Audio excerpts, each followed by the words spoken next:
Hey, what's up guys, this is Matthews97, welcome back to another episode of Smackdown vs. Raw 2008 General Manager Mode, and as you can see, we're still losing in the fan ratings. Shawn Michaels, thank God, with him being the ECW champion, saved us there, that #1 spot. After Kane and Undertaker took a bit of a fall because Undertaker lost the title at the pay-per-view. Snitsky, we did trade him last episode, so he is not on this show. They failed to update that though because we didn't upgrade him until Monday Night Raw, so Umaga's still there. But anyway, I did go through with the trade to get Rey Mysterio and Triple H. I have to turn Rey Mysterio face this episode. I'm going to go ahead and bump up a contract because I like to do that. It's a good tip to when you're trying to save money, and like if you're low on funds and you're trying to bump up superstars, make sure to extend their contract for maybe like a 3-month or a 6-month, something like that. Make sure to extend it for a good amount of time before you bump them up, and so that way there are some contract problems you won't have to worry about down the road, and it'll save you a little bit of money because the lower the popularity is, the lower you'll have to pay them. And this is the point where I actually go back and check to see if they were the tag team champions or not, and you will find in this episode right there, they defeated Roddy Piper and Stone Cold to become the tag team champions. So their popularities do take a bit of a minor dip. They both dropped by 2 or 3 at something like that. So I think they were an 86 and an 83. They dropped to like an 83 and an 80 or something like that. So anyway, let's check out the ratings here. Oh my god, tag team handicap. Not tag team, oh my god. Rey Mysterio and Mickey versus Stone Cold is your main event. Oh boy, and we're losing to these guys? Oh my god. Anyway, so we're going to go ahead and set up an advertising promo to make some more cash because Triple H, his contract is starting to run down. Because he's got 2 weeks, so we definitely need to extend that contract before I go to try and build up his popularity. But anyway, we're going to do our dirty clean turn for Rey Mysterio because this guy, he's never been a heel in his career. I remember in WCW, he was sort of heel-ish. Not really heel, but just doing what they want, and I forget what the group was that he was in, but he never really was a heel in his career, and I like to keep Rey Mysterio as a face, and I think Bret Hart is face. I think Bret Hart is face, so I did get a suggestion for Rey Mysterio Bret Hart feud, so I could always do that later on down the road. Anyway, we're going to go ahead and set up our main event, trying to incorporate some feuds here. John Cena and Shawn Michaels, we're going to go ahead and have Shawn Michaels and John Cena team up against Batista and Randy Orton. And I think I'm going to try and develop a feud between Batista and Orton, but I'm not going to make it so that they intertwine with the Shawn Michaels-John Cena feud all that much, because that's sort of what went down with the Undertaker. The Batista-Shawn Michaels feud, and Undertaker got caught up in it, and that's when I thought it got a little bit repetitive. But anyway, so with that tag team feud with Shawn Michaels and John Cena, I plan on having them lose, so that way, it can create some dysfunction or maybe win in a dysfunctional manner. But that's not as easy to do in something like Smackdown vs. Raw 2008 due to the gameplay and stuff like that. But it is, it's not too easy in like the WWE 13, but it is a bit easier to do. You have the cutscenes and stuff you can put in, like in my universe mode, I like to add in cutscenes. But anyway, so let's get into some further matches down the card. I am recording this one right after the last GM mode episode, so if anybody pointed out like any suggestions, I'm not going to be able to get them until the next time I record GM mode. So anyway, like I said, I recorded these two in a session, which is what I do because Elgato likes to mess up on me a lot. And once it does get recorded, that's why I like to get a lot in one session. So Universe, I'll end up recording 2 or 3 episodes. GM, I like to stick to 2. I did do 3 the one time just because it was leading into the pay-per-view. So I figured, I don't want it to mess up on the pay-per-view, and I don't want to have to take a while to have to get that going. So I figured I would just record shot after shot after shot, and that's what happened there. So yeah, like I said, I did just check back on that show so I can try to build off of, not repeat things, and be able to continue feuds that I make sure I don't miss anything. And I mentioned that last episode too, that I do that sometimes, but for some reason, you're supposed to be able to hit triangle or I guess would be Y for you Xbox people, and be able to switch matches And I've done that before, but for some reason, just this time in GM mode, it hasn't been letting me do it at all since I started. So anyway, Triple H going to make his debut against the Great Khali in a tables match. That's pretty much a filler match, but we got to get Triple H on the card to make his debut. Talk about a filler match. Our opening contest is a ladder triple threat match. And I am going to go back through real quick and try to... I think I missed a guy that I wanted to book, and I'm going to put him in this one. I believe it was Mr. Kennedy. So we're going to go ahead and put him in, and yes, I was correct. So here's our ladder match, just to get these guys on the card. Plus, a ladder match is a pretty good stipulation. HBK and Cena do lose that tag team match, so that's looking pretty good. Like I said, I don't like to play the same feuds all that often because it would get repetitive. Khali puts Triple H through a table. That's kind of funny because I was actually considering trading Khali. Maybe this could lead to a Khali Triple H feud. Burke wins the ladder match fatal 4-way, and he's been on a pretty good winning streak as far as ECW goes. He's been winning several matches. But that tag team match, because I did the fatal 4-way last week, I'm not doing that one. I'm a huge Jeff Hardy fan. Or at least, like, as a kid, he was my favorite wrestler, so he still is my favorite wrestler, even though he's not the greatest of all time. But, you know, he is my favorite wrestler. And I was actually trying not to land on him because I wanted to progress the Johnny Nitro Bret Hart feud by getting, you know, something like maybe I could try to go for now, I guess, at this point. Go for like a double team move or something like that, or say Johnny Nitro hits his finisher and then I swoop in and pin Bret Hart or something like that to try and progress the feud, be like Jeff Hardy just pinned him off of Nitro's scraps or whatever, and then sort of be like, you know, I did the work to win that match, and you know, just try to do something to progress the feud here. And I figured it'd be easier to play as Nitro or Bret Hart. But anyway, with Jeff Hardy, I'll try to make do. Nice moonsault there, off the chair, off the ropes there by Jeff Hardy, and there's the nice neck twist there by Jeff Hardy. Jeff Hardy, that innovative style, the innovative offense. I really love Jeff Hardy's moveset too, but if he would return to the WWE, I personally don't want him to use the face paint. And if he does, I swear to God, if he paints his eyes, I'm going to flip. I hate it when he paints his eyes. It's just so creepy, and well, it's not creepy. It's just weird. Like he blinks and you still see eyes looking at you. Like I don't know. I just don't really like that. I really prefer him without the face paint. But if he does it, it's not a big deal. Just don't paint his eyes, please. Anyway, so now we're gonna get into this one as we see Bret Hart ducking behind. And if I do win with Jeff Hardy, I mean, I might try to help somebody else win. But, I mean, if I do win with Jeff Hardy, I'm going to make it so that it can progress the feud. And a lot of the times when I try to do something that could progress a feud or, you know, build to a storyline, I end up losing, or, like, the outcome doesn't work the same. A few weeks ago, I tried, it was a Batista-Undertaker match, and I think it was Batista-Undertaker, and I didn't want Batista to win clean. But I didn't want Undertaker to win because it might sort of bury Batista a little bit. So I tried to get win by a countout by putting him through the announce table, or have like a double countout or something like that. Or I don't know. I tried like several different methods of trying to win without like beating Undertaker clean to try and like progress the feud, like getting a bit of a controversial win. But I didn't want Undertaker to win clean either and bury Batista, and that ended up getting me a loss off a stupid move. I think it was like he picked me up by the leg and like drove the knee into the mat or something like that and got the pin. So that's kind of a problem, is that like in this game it's not about skill kicking out, you just button mash. And that's what I like about the newer kick out systems, because you actually have a chance of kicking out each time, although it does get kind of difficult. Not in WWE 13 though. WWE 13 it is pretty easy, especially online. Offline it does get kind of challenging. The bar does get a little smaller, but WWE 12 is a lot more difficult with the reversing and the pin kicking, or the kicking out of the pins and the pin system and all that stuff. But anyway, nice back suplex there by Jeff Hardy. So like I said, I mean, I'm going to try to get this feud to progress in this match, but if I can't, like, I really don't think I'm going to win with Jeff Hardy. I'm definitely not going to win clean with Jeff Hardy unless it's picking up off of what some other superstar did just to try and progress the feud. So that's pretty much how this match is going to go down. But anyway, nice drop kick there in the corner by Jeff Hardy. And Jeff Hardy another drop kick to Bret the Hitman Hart. And now Jeff Hardy, he was in a feud with Johnny Nitro, and what is this? Jeff Hardy, whisper in the wind, out of the corner there. Could he look to get the pin on Johnny Nitro? Hooks the leg. He does not hook the leg. 1 count, 2, and no, Johnny Nitro kicks out.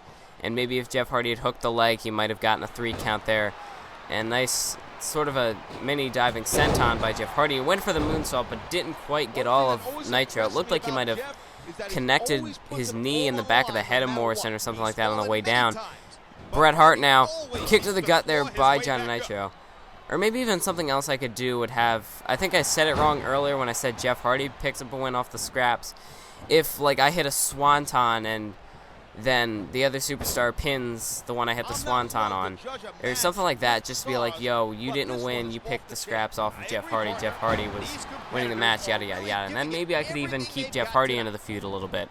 And with Jeff coming off of, oh, nice Hurricane, here's the cover. 1, 2, and no, Bret Hart manages to kick out. But with Jeff Hardy coming off the feud with Johnny Nitro, I could keep him involved with this for a little bit until I either get him into something else or just, you know, turn him into some sort of a floater on the show. But that's the thing with ECW. With the lack of titles, you have to pretty much book everybody in the feud if you can, or manage to involve superstars who aren't directly in a rivalry involved with something else, because otherwise, you know, that's where your ratings start to drop. Nice enziguri there by Johnny Nitro. But like I said, I want to try and get Jeff Hardy. I actually don't know where I was going earlier, because I know I had something I wanted to keep going on, and I ended up forgetting, so I tried to go back to it, and I can't remember what it was, so I'm not even going to try. Nice leg drop there by Jeff Hardy.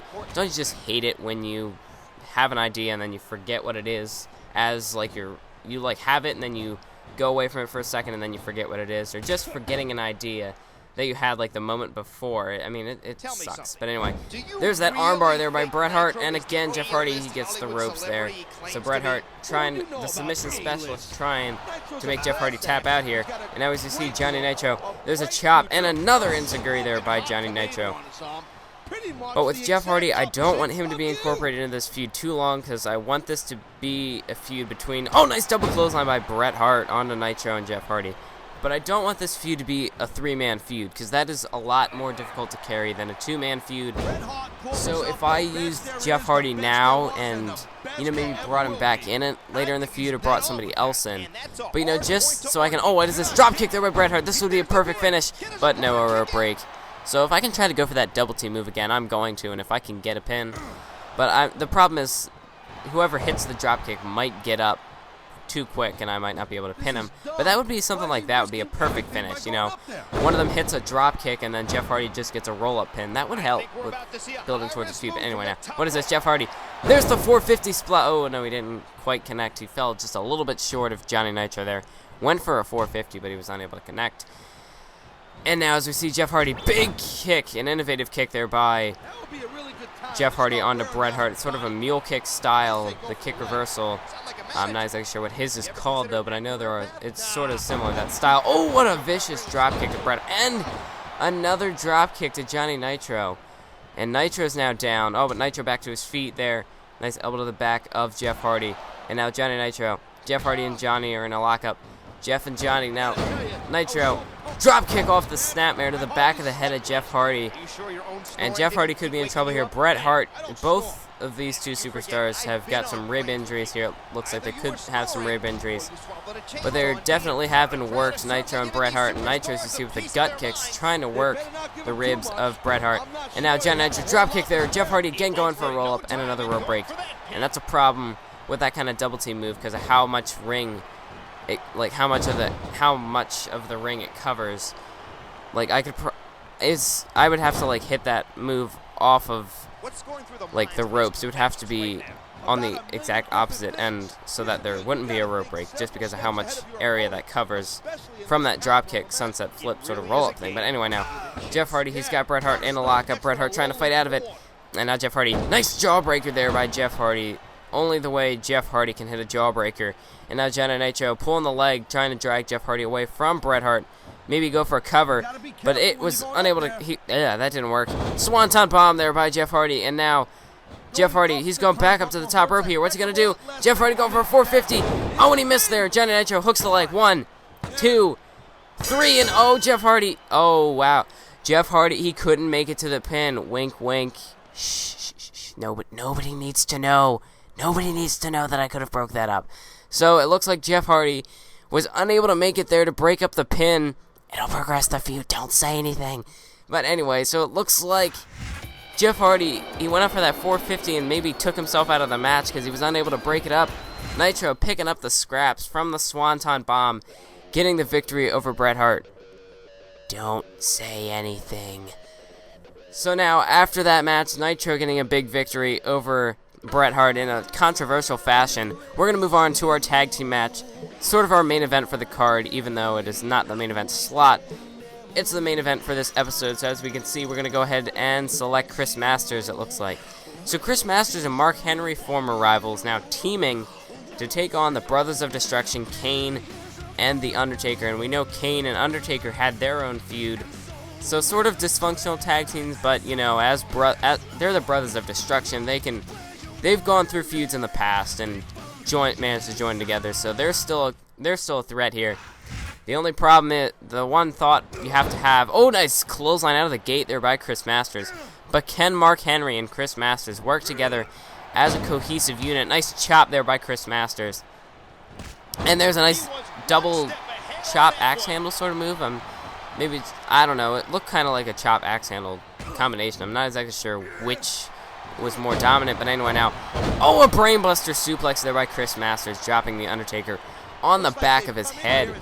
And I don't know, with the last episode that I did, I was barely touching on the gameplay, talking about like the future and just how GM mode's been running. And this one I've been touching a lot more on the gameplay and less on building and stuff like that. And I can't get too loud because there are people asleep in the house, so I don't want to, or not the house, the apartment. That's why they stuck, because it's not a lot of room. Everything carries, so you could probably hear me from the other end of the house. But anyway, so I got to be a little quiet, but I'm not going to be too quiet. So I'm going to keep this a decent commentary, because that last Universe Mode one that I did wasn't the best of commentaries. But, you know, I wanted to get the episode up, and I still did a pretty good job at covering it. So, I mean, nice hard R's whip there by The Undertaker, sending Chris Masters out of the ring. And that's why I decided to do GM mode at this time, because Universe, I like to cover a lot of the gameplay, and that's when I tend to get a little bit louder. Whereas GM mode, I don't have to cover it as heavily. I could have done Pokemon, I guess, but I don't know. That one can tend to get a little, I don't know. GM I just thought was easiest to cover at this time. And, you know, GM not being a consistent series on the channel, like I do with Universe Mode and Pokemon, I like to at least get one of those out in my sort of little 4-upload cycle that I have going. And GM Mode I just throw out whenever I feel that I need to upload an episode, or whenever I just feel like I want to upload the episode. But anyway, oh, nice maneuver there by Chris Masters, taking Undertaker down out of the corner, and a big leg drop there by Chris Masters. And so far, Masters has had the upper hand. Oh, he just accidentally threw Mark Henry into the corner. And what is this? Oh, Mark Henry just got Kane sent into him, and now Chris Masters looking to steal this by himself. Chris Masters with that, drawing a blank. Full Nelson chokeslam there, but Undertaker managed to kick out at a count of 2. And Chris Masters, he tried to steal one there by himself. He tried to, I don't know whether that was intentional at first. One could have questioned that he just accidentally grabbed Mark Henry to throw him into the turnbuckle there. But then he threw Kane in after Mark Henry. That was just a sign of disrespect to his tag team partner. So that's not a good sign for this tag team if they're going to be able to actually pick up a victory here. Some dysfunction there by Chris Masters just throwing Kane into Mark Henry. Mark Henry definitely cannot be happy about that. So Chris Masters is going to have to stay away from Mark Henry if he wants to be able to. If he wants him and Mark Henry to be able to win this tag team match, he's probably would be best if he stayed outside of the ring with The Undertaker right now. So there, as you see, he's just bashing The Undertaker's head against the announce table there. Maybe looking to possibly put the dead man through the table later on in the match, but for now he's just using it however he can to inflict damage on the Phenom. And right now Mark Henry just sort of taking out his frustration on Kane, just wrenching back there on the face, and he's just delivering shots left and right to the head, and now again just pulling back on the face of Kane, whether he had him by the nose or maybe the top of the mouth or something, I'm not sure, but anyway. Oh, there's that brainbuster again by Chris Masters. driving the Undertaker through the announce table here. And now Chris Masters, he's going behind the Undertaker. Oh, and he's looking to wear him out here. Chris Masters with the Master Lock locked in. But Undertaker, even if he taps, he's on the outside. It doesn't do anything, so Chris Masters just trying to wear out the Phenom here. And that's actually not a bad strategy against a legend like The Undertaker, who can go toe-to-toe, who has gone toe-to-toe with some of the greatest. And when you're someone like Chris Masters, you want to do whatever you can to beat the Phenom in this case. And now, as we see, Kane and Mark Henry still going at it in the ring. God darn it, why wouldn't it let me drag The Undertaker to the announce table there? I was trying to, you can drag him there and then, like, you'll be able to rip, like, it takes the top of the announce table off and it, like, rips the wiring out of one of the monitors, something like that. Now, Chris Masters just drives the hand of The Undertaker into the mat, but for some reason it decided not to work, and it wouldn't let me drag Undertaker to the announce table, so that didn't work. A nice two-handed chokeslam there by Kane on the outside. Undertaker now, he's got the camel clutch locked in. Is he going to force Chris Masters to tap out? No, Masters. He is a powerhouse, a submission specialist.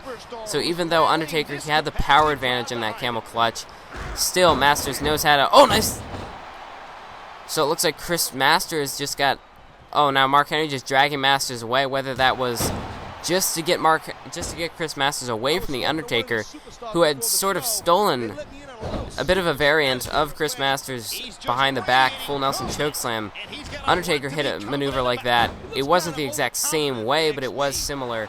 And Mark Henry, whether he was willing to put what happened behind him, or whether he was just dragging Chris Masters away just to, mess with him, try to get on his nerves a little bit because, you do need me.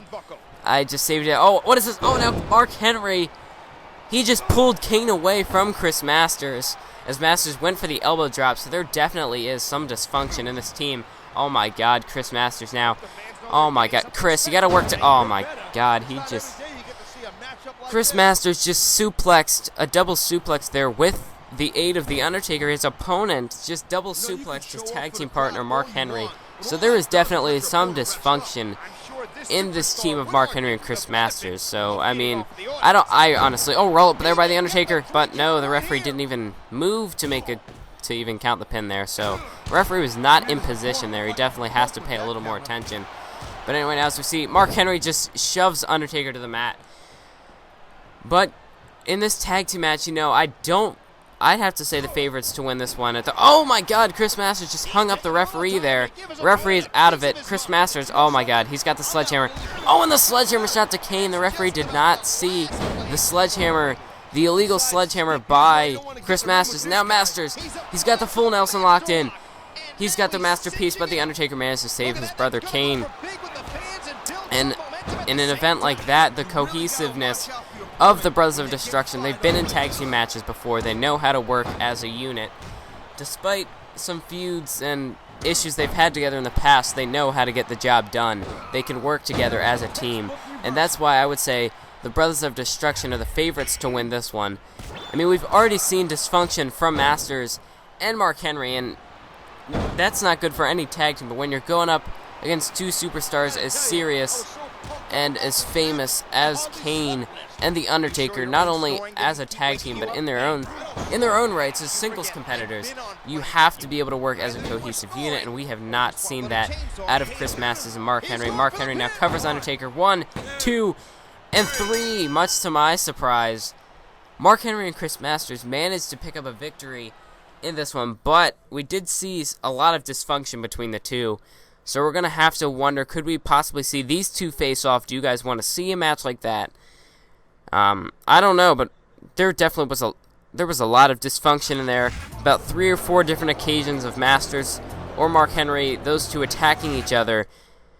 And I don't know. It looks like there are some unresolved issues there, but they managed to get the victory in a surprising fashion. They managed to get the victory over Undertaker and Kane. It was by no means in dominant fashion, but they did get a big victory, and that'll definitely build some momentum. So we get a nice 3.5 star in that filler match, so that's definitely good out of something that had nothing. Another 3.5 out of the tables match, and of course, our actual match with a feud had 3 stars.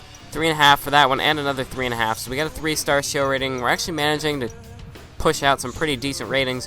Hopefully, our fan support is going to start going up. But I mean, that was kind of weird because every match except the triple threat match that had build was 3.5 stars. And right away, with 1 week left on Triple H's contract, I'm going to see what kind of cash we have. And yes, I have just enough to extend Triple H a 3 more months. I will go for Burke next time. I'm not going to build up his popularity, and I'll give him that 3-month extension. For now, I'll give it to Matt Hardy since he has a little more of a contract on him, just for 5 weeks. So now, we're going to go ahead and try to build up a superstar here. We're going to go to Matt Hardy. That's exactly why I gave him the contract. He got a +8, so that's looking pretty nice. He just got a nice boost there, so I think we're done with him. Want to try and build up some of the guys who aren't in feuds for if I want to use them in a feud, or just, you know, when they are in matches. And the matches that don't have feuds don't get as good of a fan reaction to it. So, I mean, you want to try and build up those guys who aren't in feuds, so that way you can sort of balance out the card. Jericho in a 1.5 star because he is a call. 2-star there. So I don't see how this could have been 3.5. What? How is that a match? Okay, a real match there, a ladder tag team match. Edge and Sandman get a victory. And oh my oh god, can he die? Oh my god, Dykstra and Rick Rude win that one. They had 3.5 star there somehow. Dykstra and Punk in a handicap main event. How are we behind these people? How are we behind these people? Seriously? I mean, what is with the booking? Oh my god, I mean, that's what's wrong with GM mode. I mean, just because their popularity's high, you get crap superstars like that and crap even the superstars they're using, those matches don't make any sense. How are we losing to them? So we got Cena up to a 93. We got Rey Mysterio up to an 85, I believe. Yes, Rey Mysterio's up to an 85. Probably going to work on Triple H in the next episode. Matt Hardy with that +8. I don't see him on there, and I actually probably passed him. But he did go up pretty well. So anyway, let's check out the fans. Oh my god, we're going down. We're going further into the toilet. Oh my god, what is... Why? We're doing better than the other shows with our booking, but oh my god, okay. So anyway, if you have any suggestions for feuds or how I can try to pull the ECW show out of this, because SummerSlam, if it's not if the turning point isn't SummerSlam, I don't know when it's going to be. Oh my god, we dropped the top spot. Oh boy, things are just not going good for the ECW brand. So yeah, SummerSlam has to be the turning point. We're not going to be able to climb out of this deficit if we don't win at SummerSlam. If we just, like, that's got to be the turning point for ECW. I mean, we have a lot of time to build up feuds, so by then our ratings should be going up, but this is probably going to be the worst time for our show the next couple of weeks. We have, you know, the Vengeance pay-per-view and some other pay-per-views coming up for Raw and SmackDown, so we're definitely going to fall behind. But anyway, let's check out WWE.com real quick. Blockbuster Trade is the highlighted story. SmackDown went up 30,000 fans, so yeah, we're definitely in a rut, but this is the time where we're probably going to face our worst, and things should get better. So let me know any feuds or rivalries or guys you want me to trade for in the comments below. Thanks for watching. Keep on YouTube.